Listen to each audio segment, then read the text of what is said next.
What's up, nerd? This is the start of a series called Make Ragnarok Online Europe Great Again. I'm going to be giving my opinions on how I would improve the classes, which episodes should be implemented, spoilers, all of them, and what should we do about the loot that is currently in place. And of course, today we're starting with the cash shop, because having cash shop is great, however, that applies when it's done correctly. Here's a KRO example of Samyung Su package for about $25 of 200 of each life potion and basically 33.3 hours of constant overtime heal, and 11 Kachua secret keys, which are like a treasure item with random things that you get on top of the purchase. So not only do you get stuff like sealed card album potentially out of the Kachua, but you get the stuff that you actually paid for, right?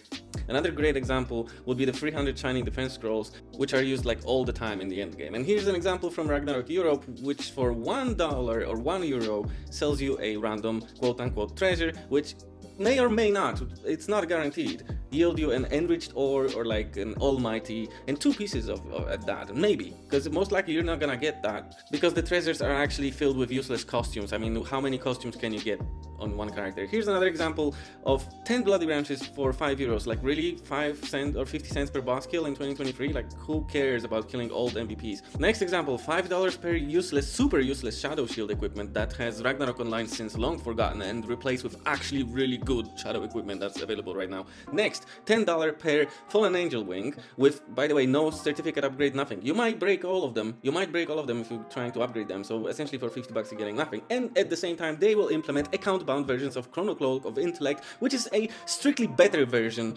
of what's being sold in a cash shop. Like, really? I feel like every time I'm reading one of those cash shop updates, Sakurai is coming out of his instance and punching me in the face. Here's a couple of ideas on how can we improve this, because Ragnarok Europe is stuck with a bunch of stuff from the past that it cannot let go of, and we should definitely mirror KRO consumables because they make the game super nice. We should chill with pushing bad gear in the cash shop and realize that nobody cares about MVPing anymore. The good stuff comes out of instances, and we should have less RNG purchases and more direct ones. If I want to get 500 potions out of the cash shop, let me buy 500 potions. Do not force me to buy 1,000 or 2,000 dollars or euros worth of treasures to actually get what I wanted in the first place and end up with a bunch of shit that I didn't want.